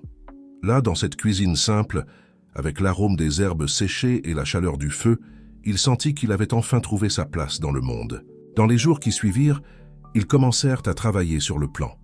Antoine passa des heures au téléphone, contactant des designers pour créer l'emballage parfait, négociant avec des distributeurs et même planifiant une petite visite de la ferme pour des acheteurs potentiels. Camille, de son côté, se consacra à perfectionner encore plus le processus de production de l'huile d'olive, déterminé à créer un produit qui se démarquerait vraiment sur le marché du luxe. Un après-midi, alors qu'il travaillait côte à côte au moulin, Antoine s'arrêta un instant pour observer Camille. Elle était concentrée, ses yeux brillants de passion, alors qu'elle expliquait les subtilités du processus de pressage à froid à l'un des jeunes travailleurs. À cet instant, Antoine eut une épiphanie. Ce n'était pas seulement une entreprise qu'ils construisaient ensemble, c'était une vie remplie de sens, de passion et d'amour. Sans réfléchir à deux fois, il s'approcha de Camille, prit ses mains dans les siennes et, devant tout le monde au moulin, posa la question qui martelait son cœur depuis des semaines. « Camille Leroy, m'accorderais-tu l'honneur de m'épouser ?» Le silence qui suivit sembla durer une éternité. Puis, les larmes aux yeux et un sourire radieux, Camille répondit « Oui, Antoine Dumont, 1000 fois oui. Les applaudissements et les cris de joie qui résonnèrent dans le moulin ne furent que le début. La nouvelle des fiançailles se répandit rapidement à travers la ferme et le village voisin. C'était plus qu'une simple union de deux personnes. C'était la fusion de deux mondes. La promesse d'un avenir brillant pour la ferme et pour tous ceux qui en dépendaient. Ce soir-là, alors que la ferme célébrait avec une fête improvisée, Antoine et Camille s'éloignèrent un moment, marchant main dans la main parmi les oliviers sous le ciel étoilé. « Tu en es sûr ?» demanda doucement Camille. « Une vie ici, loin de tout ce que tu as connu ?» Antoine s'arrêta, se tournant pour la regarder. À la lumière de la lune, elle n'avait jamais paru aussi belle. « Camille, dit-il, sa voix empreinte d'émotion. Je n'ai jamais été aussi sûr de quelque chose de toute ma vie. Ici, avec toi, j'ai trouvé non seulement l'amour, mais aussi un but. Tu m'as montré ce qui compte vraiment dans la vie, et pour cela, je te serai éternellement reconnaissant. » Ils s'embrassèrent sous les étoiles, scellant non seulement leur engagement l'un envers l'autre, mais aussi la vie qu'ils avaient choisie ensemble. Une vie de travail acharné, certes, mais aussi d'amour, de sens et d'une connexion profonde avec la terre et les gens qui les entouraient. Les mois qui suivirent les fiançailles d'Antoine et Camille furent un tourbillon d'activités. La nouvelle de leur engagement n'apporta pas seulement de la joie à la petite communauté de la ferme, mais suscita également un intérêt inattendu de la presse française. L'histoire de l'héritier millionnaire qui avait troqué une vie luxueuse pour la simplicité de la campagne captiva l'imagination du public. Au début, Antoine et Camille essayèrent de garder un profil bas, se concentrant sur le développement de leur nouvelle marque d'huile d'olive premium. Cependant, ils réalisèrent mais rapidement qu'ils pouvaient utiliser cette attention inattendue pour promouvoir non seulement leurs produits, mais aussi un mode de vie plus conscient et connecté à la nature. Un matin ensoleillé, alors qu'Antoine et Camille discutaient des derniers détails de l'emballage de l'huile d'olive sur la véranda de la maison principale, ils furent surpris par l'arrivée d'une voiture élégante. À leur grande surprise, Henri Dumont, le père d'Antoine, descendit du véhicule. « Papa » s'exclama Antoine, se levant rapidement. « Qu'est-ce que tu fais ici ?» Henri, impeccablement vêtu d'un costume coûteux, semblait déplacé dans le décor rustique de la ferme. Ses yeux parcoururent les lieux avant de se fixer sur son fils et sa future belle-fille. « Je suis venu voir par moi-même ce qui a occupé mon fils ces derniers mois, » répondit-il, sa voix mêlant curiosité et scepticisme. Camille, surmontant sa surprise initiale, s'avança. « Soyez le bienvenu, monsieur Dumont. C'est un plaisir de vous rencontrer enfin en personne. Entrez, je vous prie. Je vais préparer un café. Pour nous. » Le père d'Antoine hocha poliment la tête, suivant le couple à l'intérieur de la maison. Pendant que Camille s'occupait dans la cuisine, Antoine et son père s'assirent dans le salon, un silence inconfortable planant entre eux. « Alors, » commença Henri, rompant le silence, « c'est ça ton nouveau projet ?» Antoine prit une profonde inspiration, se préparant à ce qui pourrait être une conversation difficile. « Oui, papa. Je sais que ça peut te paraître étrange, mais ici, j'ai trouvé quelque chose que je n'ai jamais eu à Paris. Un vrai but. » Henri l'étudia longuement avant de répondre. « Tu sais, mon fils, quand tu as quitté Paris, j'ai cru que ce n'était qu'une phase, une rébellion tardive. Mais maintenant, en te voyant ici, » il fit une pause, ses yeux parcourant la pièce simple mais accueillante. « Il y a quelque chose de différent en toi, quelque chose que je n'avais pas vu depuis que tu étais enfant. » À ce moment-là, Camille revint avec un plateau de café et quelques tranches d'un gâteau fait de maison. La simplicité et le soin du geste n'échappèrent pas à Henri. Alors que la conversation s'écoulait, Antoine et Camille partagèrent leurs projets pour la ferme et pour la nouvelle marque d'huile d'olive. À la surprise de tous deux, Henri écouta attentivement, posant occasionnellement des questions perspicaces sur le marché et les stratégies de distribution. « Vous semblez avoir tout prévu », commenta-t-il après une explication détaillée de Camille sur le processus de production de l'huile d'olive. « Mais avez-vous déjà réfléchi à la manière dont vous allez rivaliser avec les marques établies sur le marché du luxe ?» C'est alors qu'Antoine vit une opportunité. « En fait, papa, c'est là que nous espérions que tu pourrais nous aider. Ton expérience et tes contacts dans le monde des affaires nous seraient inestimables. » Henri leva un sourcil clairement intrigué. « Tu me demandes de m'impliquer dans ton projet, pas en tant qu'investisseur ou contrôleur, » précisa rapidement. « Antoine, mais en tant que mentor, quelqu'un qui pourrait nous guider à travers les défis que nous rencontrerons certainement. Il y eut un moment de silence tendu pendant qu'Henri considérait la proposition. Finalement, il se tourna vers Camille. « Et toi, ma chère, comment te sens-tu à l'idée d'amener un vieux loup de 1000 ans dans ton monde ?» Camille sourit, sa réponse surprenant tout le monde. « Monsieur Dumont, je crois que nous avons beaucoup à apprendre les uns des autres. Ton expérience dans les affaires combinée à notre connaissance de la terre et du produit, nous pourrions créer quelque chose de vraiment spécial. » Henri ne put retenir un sourire. « Eh bien, je vois que mon fils a choisi sa partenaire avec sagesse. Très bien, je suis intrigué. Parlez-moi davantage de cette huile d'olive premium. » Les heures suivantes furent remplies de discussions animées sur les stratégies de marketing, les canaux de distribution et les partenariats possibles. Alors que le soleil commençait à se coucher, teintant le ciel de tons dorés, Henri se leva pour partir. « Je dois admettre, dit-il en regardant Antoine et Camille, que je suis venu ici aujourd'hui avec beaucoup de doutes. Mais maintenant, je vois ce que tu voulais dire, mon fils, sur le fait de trouver un but. » Il se tourna vers Camille, prenant ses mains dans les siennes. « Ma chère, merci de prendre si bien soin de mon fils et d'ouvrir mes yeux à un monde que je connaissais à peine. » Alors qu'ils regardèrent la voiture d'Henri disparaître sur la route sinueuse, Antoine enlaça Camille par derrière, reposant son menton sur son épaule. « Tu as été incroyable aujourd'hui, » murmura-t-il. « Je crois que tu viens de conquérir le cœur du redouté Henri Dumont. » Camille rit doucement, se tournant dans ses bras pour le regarder. « Eh bien, il semble que nous ayons un nouvel allié dans notre petite aventure. » Ce soir-là, assis sur la terrasse sous un ciel étoilé, Antoine et Camille réfléchirent à la journée surprenante qu'ils avaient vécue et au futur qui se dessinait devant eux. La ferme des Leroy n'était plus seulement un refuge pour Antoine ou un héritage familial pour Camille. Elle se transformait en quelque chose de plus grand, un symbole d'union entre tradition et innovation, entre l'ancien et le nouveau monde. « Tu sais, dit Antoine doucement, entrelaçant ses doigts avec ceux de Camille, quand je suis venu ici pour la première fois, je fuyais quelque chose. Maintenant, je réalise qu'en réalité, je courais vers quelque chose.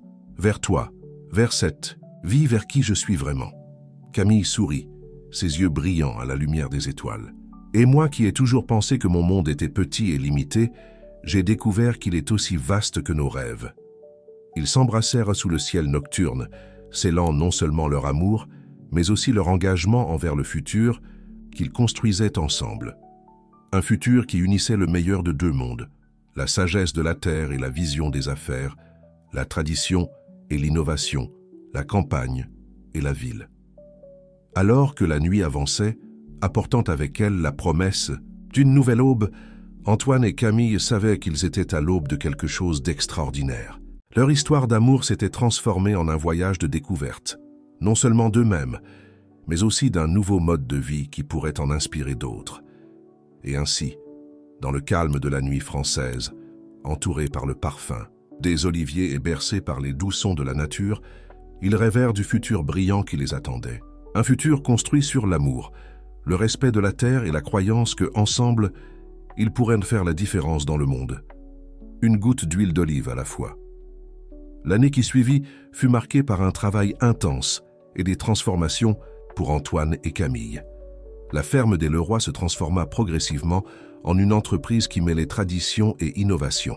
Le lancement officiel de l'huile d'olive premium hors des Leroy fut un succès au-delà des attentes les plus optimistes. L'histoire derrière le produit, la rencontre entre l'héritier millionnaire et la simple fille de la campagne, la redécouverte des racines et le respect de la terre, captiva le public et les médias. Les boutiques gourmandes à travers toute la France se disputaient pour avoir l'huile d'olive sur leurs étagères, et même des chefs renommés commencèrent à les solliciter pour des partenariats.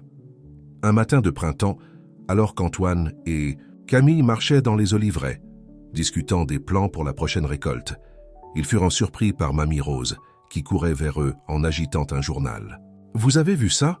s'exclama-t-elle essoufflée. « Nous sommes à la une du supplément économique. » Antoine prit le journal, lisant à voix haute le titre de l'article « Du luxe à la terre. Comment l'huile d'olive, hors des Leroy, révolutionne le marché gourmand. » Camille, lisant par-dessus l'épaule d'Antoine, ne pouvait contenir son sourire. « Il semble que notre petite expérience attire beaucoup d'attention. » Petite expérience » rit Antoine, l'embrassant. « Je crois que nous avons dépassé ce stade. Depuis longtemps, mon amour. En effet, le succès de Lord et le Roi avait apporté des changements significatifs à la ferme et à la communauté locale. De nouveaux emplois furent créés. D'autres familles de la région commencèrent à s'intéresser à des méthodes de production plus durables et même le tourisme dans la région augmenta, avec des gens curieux de découvrir la ferme derrière, l'huile d'olive célèbre. Cependant, tout n'était pas rose. La croissance rapide de l'entreprise apporta des défis qui mirent Antoine et Camille à l'épreuve de manière inattendue. Un après-midi, alors qu'ils étaient dans le bureau improvisé qu'ils avaient aménagé dans une ancienne grange rénovée, Camille semblait particulièrement pensive. « Qu'est-ce qu'il y a » demanda Antoine, remarquant son expression inquiète. Camille soupira, posant quelques papiers qu'elle était en train de relire. « Antoine, tu ne penses pas que nous grandissons trop vite ? Parfois, je crains que nous perdions de vue ce qui compte vraiment. » Antoine se leva de son bureau et s'approche d'elle, s'agenouillant à ses côtés. « Que veux-tu dire ?»« Regarde-nous, » dit-elle en faisant un geste autour d'elle. « Il y a 1 an, nous n'étions qu'une petite ferme familiale. Maintenant, nous avons des employés, des contrats avec de grandes chaînes. Nous étendons notre production. J'ai peur qu'au milieu de toute cette croissance, nous perdions l'essence même de ce qui rendait notre huile d'olive si spéciale. » Antoine réfléchit un moment, comprenant les inquiétudes de Camille. Lui aussi avait remarqué à quelle vitesse les choses changeaient. « Tu as raison, dit-il enfin. Nous devons faire attention à ne pas perdre notre identité au milieu de ce succès. Que suggères-tu » Camille sourit, reconnaissante qu'ils comprennent. « Je pense que nous devons revenir à nos racines. Te souviens-tu de quand tu es arrivé, ici pour la première fois? Comment chaque jour était une découverte ?» Antoine hocha la tête, souriant à ce souvenir. « Je veux que nous revenions à cela, » poursuivit Camille. « Passons plus de temps à travailler directement sur la terre. Enseignons à nos nouveaux employés non seulement la production, mais aussi l'histoire et la philosophie derrière ce que nous faisons. Et peut-être pourrions-nous lancer un programme pour aider les autres petites fermes de la région à adopter des pratiques plus durables. » Les yeux d'Antoine brillèrent d'enthousiasme. « Camille, tu es géniale. C'est exactement ce dont nous avons besoin. Pas seulement grandir en tant qu'entreprise, mais en tant que communauté. » Dans les semaines qui suivirent, Antoine et Camille mirent en place plusieurs changements. Ils commencèrent à proposer des visites éducatives de la ferme, non seulement pour les touristes, mais aussi pour les écoles locales. Ils lancèrent un programme de mentorat pour les petits producteurs de la région, partageant des connaissances sur les pratiques durables et les stratégies commerciales. Un jour, alors qu'il conduisait l'une de ces visites, Antoine remarqua un groupe d'hommes en costume qui semblait déplacé au milieu des oliveraies. En s'approchant, il reconnut l'un d'eux comme étant Pierre Moreau, un vieil ami de ses années à Paris. « Antoine Dumont !» s'exclama Pierre, un mélange de surprise et d'amusement dans sa voix. « Alors les rumeurs sont vraies. Le playboy de Paris s'est vraiment transformé en fermier. » Antoine rit, saluant son ami avec une étreinte. « Pierre, quelle surprise! Qu'est-ce qui t'amène dans notre humble ferme ?» Pierre fit un geste englobant le groupe. « Des affaires, mon ami. Ton huile d'olive fait sensation sur le marché du luxe. Nous sommes venus voir de près ce qui rend Lord le Roi si spécial. » Antoine sourit, une idée prenant forme dans son esprit. « Eh bien, puisque vous êtes là, que diriez-vous d'une expérience pratique? Nous avons quelques oliviers qui ont besoin d'être taillés. » Les cadres échangèrent des regards incertains, mais Pierre, toujours compétitif, releva le défi. « Pourquoi pas? Voyons de quoi tu es fait maintenant. »« Dumont !» Les heures qui suivirent furent un mélange de rires et d'apprentissage. Antoine et Camille guidèrent le groupe à travers le processus de taille, expliquant l'importance de chaque coupe pour la santé de l'arbre et la qualité des olives. À la fin de la journée, les cadres étaient épuisés, couverts de terre, mais visiblement impressionnés. Pierre, enlevant sa veste tachée de boue, s'approcha d'Antoine. « Tu sais, quand j'ai appris que tu avais tout laissé derrière toi pour une ferme, j'ai pensé que tu étais devenu fou, avoua-t-il. Mais maintenant, je comprends. Il y a quelque chose de spécial ici, Antoine.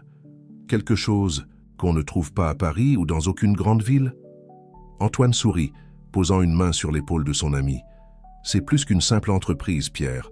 C'est un mode de vie, une connexion avec la terre, avec les gens, avec quelque chose de plus grand que nous. » Ce soir-là, après le dîner avec les visiteurs, Antoine et Camille se promenèrent main dans la main à travers les oliveraies sous le ciel étoilé.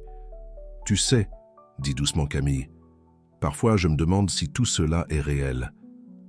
Si, je ne vais pas me réveiller un jour et découvrir que ce n'était qu'un rêve. » Antoine s'arrêta, se tournant pour la regarder. À la lumière de la lune, ses yeux brillaient d'amour et de détermination. « C'est réel, mon amour, aussi réel que cette terre sous nos pieds, que ces oliviers qui nous entourent, et chaque jour nous faisons de ce rêve une réalité encore plus grande. » Ils s'embrassèrent dessous les étoiles, entourés par le doux parfum des oliviers.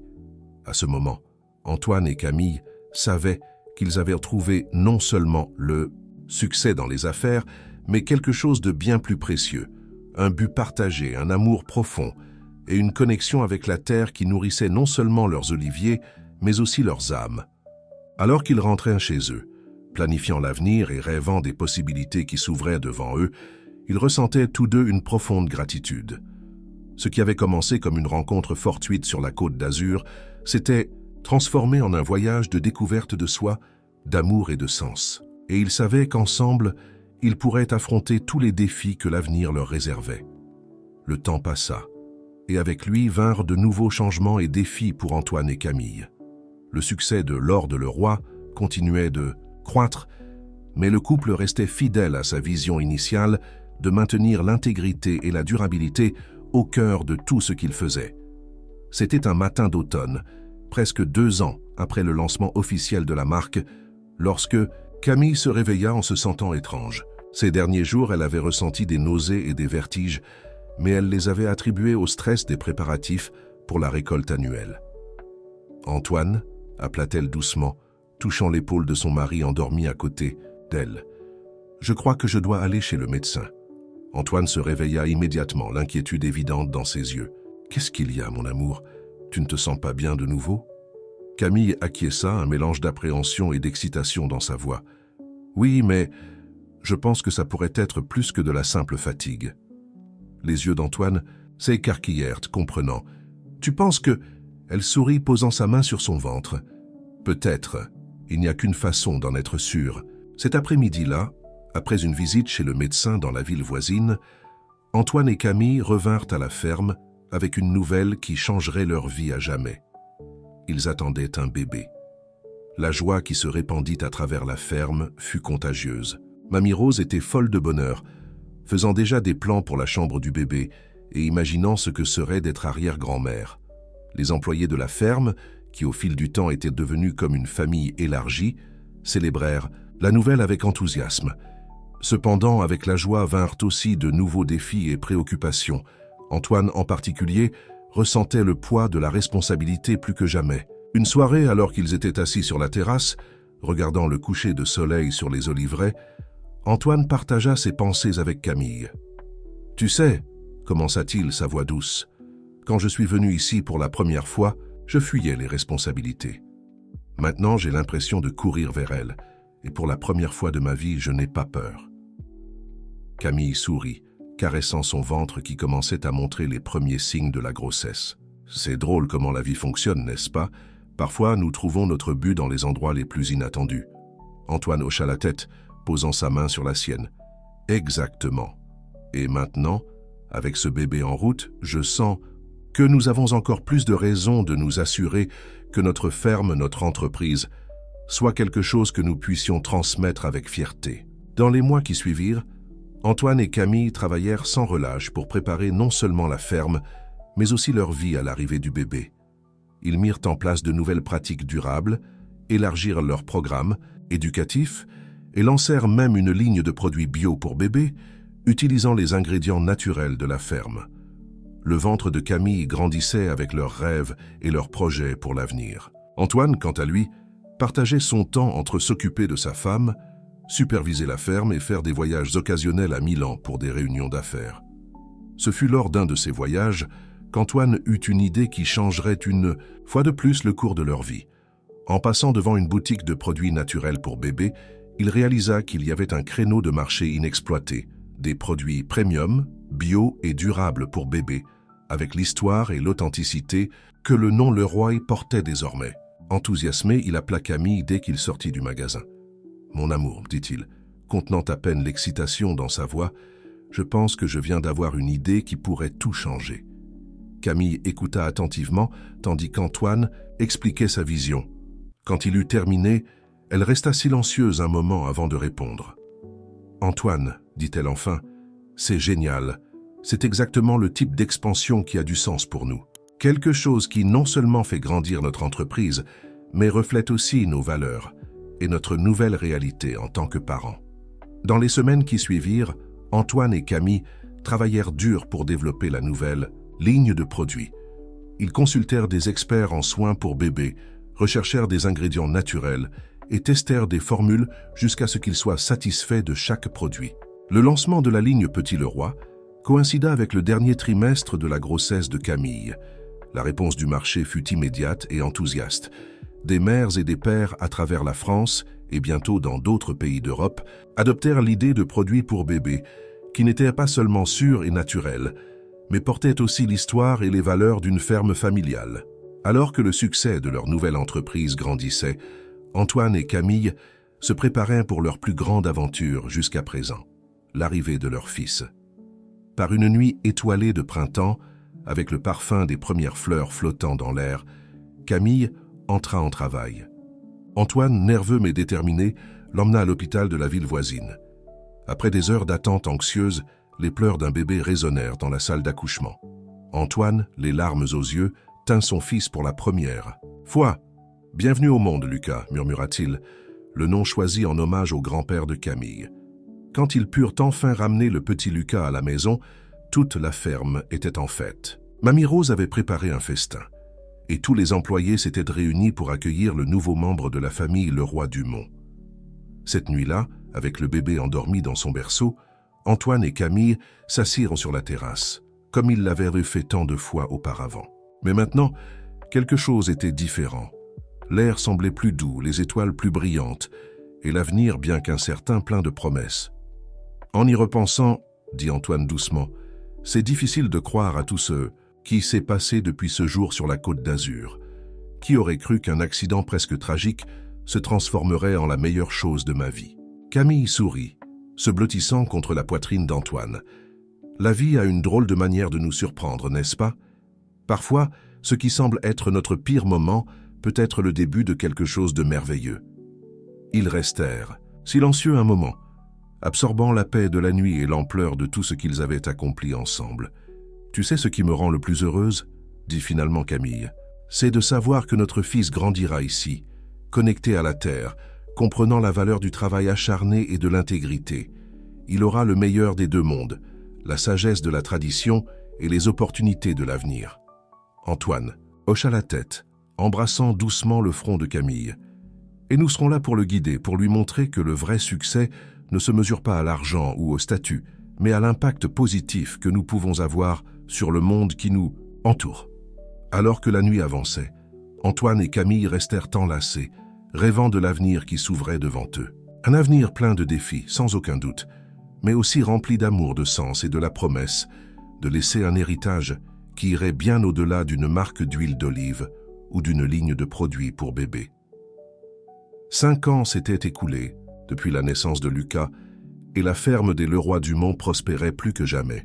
Ce qui avait commencé comme une petite propriété familiale s'était transformé en un modèle d'entreprise durable et éthique, inspirant d'autres fermes et entreprises à travers la France.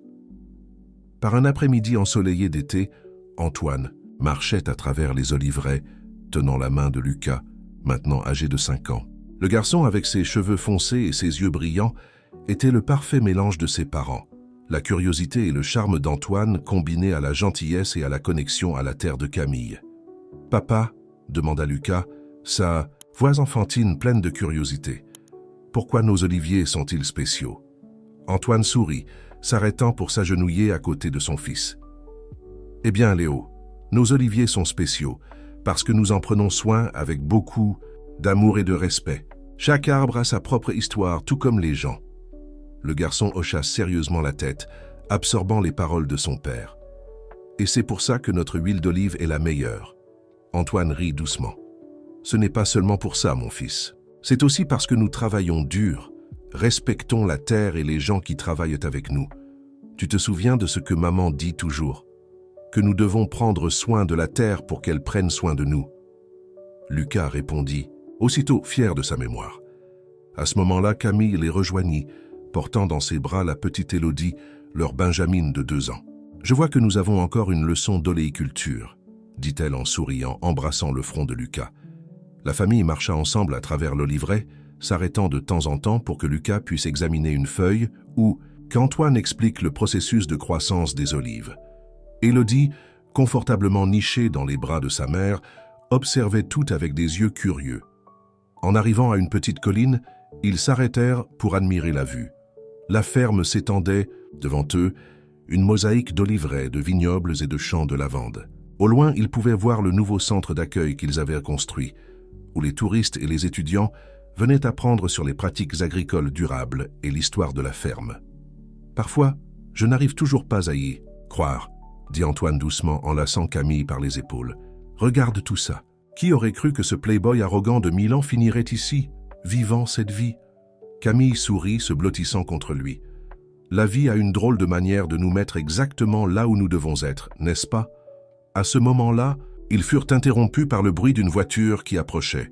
C'était Henri, le père d'Antoine, arrivant pour sa visite hebdomadaire. Ces dernières années, la relation entre le père et le fils avait fleuri, Henri devenant un grand-père, dévoué et un précieux conseiller pour les affaires familiales. « Papy !» cria Lucas, courant vers la voiture dès qu'Henri en descendit. L'homme plus âgé prit son petit-fils dans ses bras, riant. « Bonjour mon petit oléiculteur, comment vont les arbres aujourd'hui ?» Pendant que Lucas bavardait joyeusement à propos de sa leçon avec son père, Antoine et Camille échangèrent des regards de contentement. Voir Henri, autrefois si concentré sur les affaires, maintenant pleinement engagé dans la vie familiale et la ferme, était l'une des nombreuses transformations merveilleuses qu'ils avaient vécues au fil des années. Le soir, après un dîner, animé en famille, y compris Mamie Rose, qui à 85 ans était toujours le cœur de la maison, Antoine et Camille se retrouvèrent à nouveau sur la terrasse, leur endroit préféré pour réfléchir. « Tu sais, » commença Antoine regardant les étoiles, « quand je pense à tout ce qui s'est passé ces dernières années, j'ai du mal à y croire. Nous avons traversé tant de choses, le lancement de l'or de Leroy, l'expansion vers les produits pour enfants, les programmes éducatifs. » Camille hocha la tête, entrelaçant ses doigts avec les siens. « Et chaque défi nous a rendus plus forts, n'est-ce pas? Tu te souviens de cette terrible sécheresse il y a 2 ans? Je pensais que nous allions tout perdre. » Antoine sourit, se rappelant comment toute la communauté s'était unie pour sauver les oliviers. « Oui, mais nous avons découvert qu'ensemble, nous pouvions surmonter n'importe quoi. Ce n'était pas seulement une question de sauver les arbres, c'était préserver un mode de vie, une tradition. Et maintenant, continua Camille, nous sommes sur le point de lancer notre fondation pour soutenir les petits agriculteurs à travers la France. Qui aurait cru que notre petit rêve deviendrait quelque chose d'aussi grand? » Antoine la serra plus près, embrassant doucement son front. « C'est parce que nous n'avons jamais perdu de vue ce qui compte vraiment. Famille, communauté, respect pour la terre. Chaque jour, nous essayons d'honorer ces valeurs dans tout ce que nous faisons. » Ils restèrent silencieux un moment, absorbant la paix de la nuit et l'ampleur de tout ce qu'ils avaient accompli ensemble. « Antoine, » dit finalement Camille, sa voix douce, « as-tu des regrets? D'avoir laissé ta vie d'avant derrière toi ?»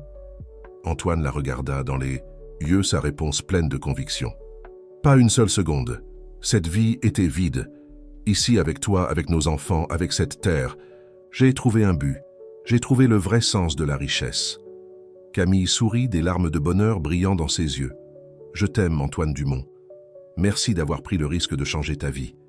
Merci d'avoir pris le risque de m'aimer. »« Je t'aime, Camille Leroy-Dumont, » répondit-il en l'attirant pour un baiser passionné. Alors qu'ils s'embrassaient sous le ciel étoilé de la Campanie, avec le doux parfum des oliviers flottant dans l'air, Antoine et Camille savaient qu'ils avaient trouvé quelque chose de rare et de précieux. Pas seulement l'amour, l'un pour l'autre, mais un amour pour la vie, pour la terre et pour l'héritage qu'ils construisaient ensemble.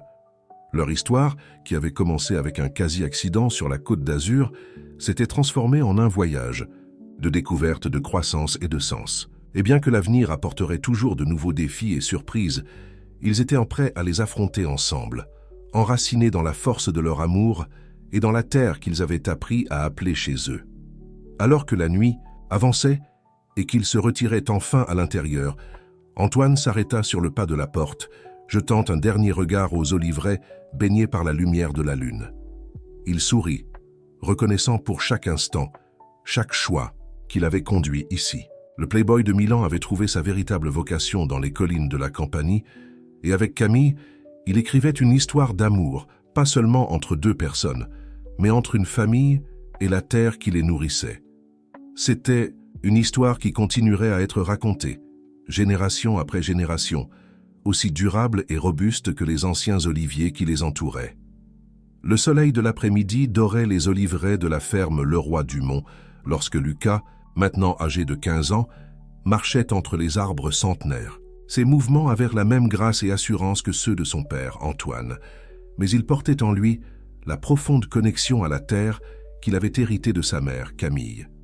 Dans sa main, il tenait un ordinateur portable, symbole, de la manière dont la ferme familiale traditionnelle s'était transformée en un modèle d'entreprise durable et technologique. Le Leroy di Leroy n'était plus seulement une marque d'huile d'olive, mais un empire alliant tradition et innovation. Élodie, sa sœur de 12 ans, courait entre les oliviers, photographiant les arbres avec un appareil photo professionnel. Contrairement à son frère aîné, elle rêvait de devenir documentariste, souhaitant raconter les histoires des familles d'agriculteurs à travers son objectif. « Lucas !» cria Élodie. « Papa veut que tu viennes pour la réunion avec les investisseurs internationaux. » Lucas soupira. Même à 15 ans, il participait déjà activement aux affaires de la famille. Pas par obligation, mais par un intérêt sincère. Lucas ajusta sa chemise et se dirigea vers la salle de réunion moderne, construite stratégiquement près des oliveraies, sans perturber le paysage traditionnel de la ferme. Antoine, maintenant âgé de 45 ans, se tenait au centre de la pièce. Ses cheveux commençaient à montrer quelques mèches grisonnantes, mais ses yeux conservaient la même étincelle que lorsqu'il avait quitté Milan des années auparavant. À ses côtés, Camille, élégante et sereine, parcourait quelques documents. « Ah, Lucas !» sourit Antoine en voyant son fils entrer. « Tu arrives au bon moment. Ces investisseurs de Californie s'intéressent à notre modèle d'agriculture, durable et de technologie verte. » Les investisseurs, un couple d'entrepreneurs américains, regardaient Lucas avec curiosité. Il n'était pas courant de voir un adolescent aussi à l'aise dans une réunion d'affaires de haut niveau. « Notre fils, » dit Camille avec une fierté subtile, est en train de développer une application qui permettra aux petits producteurs de surveiller leur culture en utilisant l'intelligence artificielle. Lucas, légèrement gêné, mais confiant, commença à expliquer le projet. Sa présentation mêlait des données techniques à la passion pour l'agriculture qu'il avait apprise depuis son enfance. Après la réunion, qui s'acheva sur un accord prometteur, Lucas se rendit dans les oliveraies où il trouva Mamie Rose, maintenant âgée de 95 ans mais toujours aussi vive d'esprit. « Mamie, dit-il en s'asseyant à ses côtés, parfois je me demande si nous allons trop loin avec toute cette technologie. » Mamie Rose rit, ses yeux brillants de sagesse. « La technologie, mon cher, ne remplace pas l'âme. Ce n'est qu'un outil. L'essence véritable reste l'amour de la terre, du travail, de la famille. » À ce moment-là, Élodie s'approcha, montrant quelques photos qu'elle avait prises. C'étaient des portraits de travailleurs de la ferme, de familles locales, capturant la vie rurale dans toute sa complexité. « Regarde, Lucas, dit-elle, je pense faire un documentaire sur la façon dont notre famille a transformé cette ferme. Pas seulement un film sur les affaires, mais sur le sens de tout cela. » Lucas sourit, admirant la détermination de sa sœur. Il savait que, bien qu'ils suivent des chemins différents, ils portaient tous deux le même ADN, le désir de faire une différence. Au loin, Antoine et Camille les observaient, main dans la main. « Ils ont grandi si vite », commenta Camille. Antoine embrassa son front. « Et ils sont devenus exactement ce dont nous avons toujours rêvé. » Ce soir-là, après le dîner en famille, Henri Dumont, maintenant un homme de 75 ans, mais toujours actif dans les affaires, porta un toast.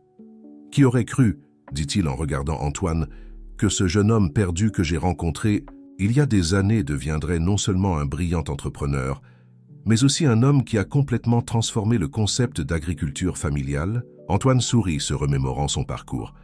Tout a commencé avec un accident de voiture et une rencontre improbable avec Camille. Camille, assise à ses côtés, serra sa main.